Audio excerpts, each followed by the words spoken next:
বিসমিল্লাহির রহমানির রহিম। আসসালামু আলাইকুম। আজকে আমি শরীয়তপুরের বিখ্যাত অথেন্টিক গরুর মাংসের কালাভুনা রান্না করব। বাই দ্য ওয়ে, আমি মাহমুদা খানম, মাহমুদা ডান থেকে সবাইকে স্বাগতম। রান্নাটা মাটির চুলায় করছি। চুলায় লোহার কড়াই বসিয়ে দিয়েছি। দিয়ে দিচ্ছি সয়াবিন তেল,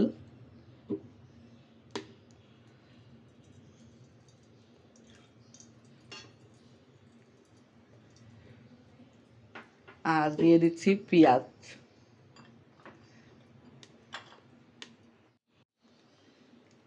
তেল গরম হয়ে গিয়েছে, দিয়ে দিচ্ছি পেঁয়াজ। পেঁয়াজ গোল্ডেন ব্রাউন করে ভেজে নেবেন।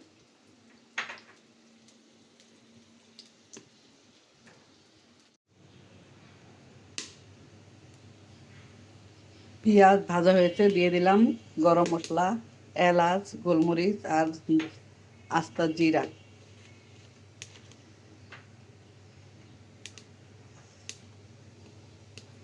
মাংস ম্যারিনেট করে নিয়েছি, দিয়ে দিচ্ছি 2 টেবিল চামচ সরিষার তেল।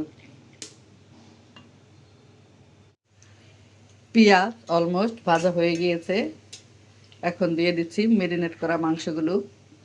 মাংস হলুদের গুঁড়া, মরিচের গুঁড়া, ধনিয়ার গুঁড়া, জিরা গুঁড়া আর গরম মশলা দিয়ে ম্যারিনেট করেছি। সাথে দিয়েছি আদা রসুন বাটা, দিয়েছি স্বাদ মতো লবণ। রসুন বাটা একটু বেশি দিয়েছি আর সামান্য আদা বাটা দিয়েছি।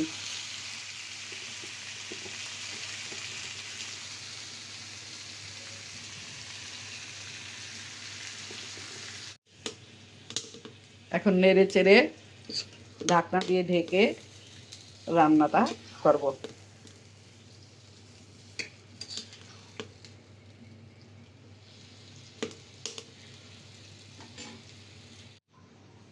মাংস ভালোভাবে কষিয়ে এর সাথে অ্যাড করেছি এডিশনাল গরম পানি।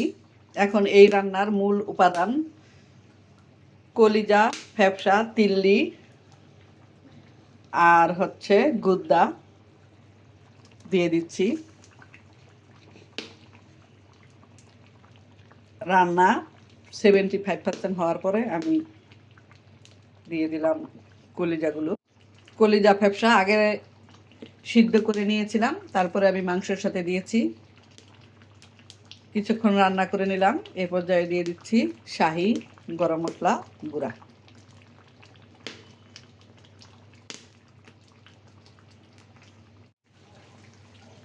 রান্না হয়ে গেল শরীয়তপুরের অথেন্টিক কালাভুনা।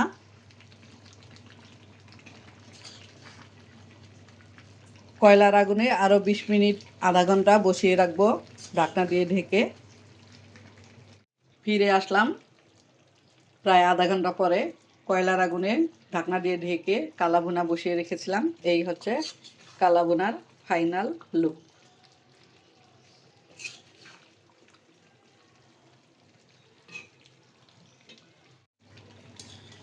সবাই ভালো থাকবেন, সুস্থ থাকবেন। ফিরে আসবো নতুন কোনো রেসিপি নিয়ে। আল্লাহ হাফেজ, আসসালামু আলাইকুম।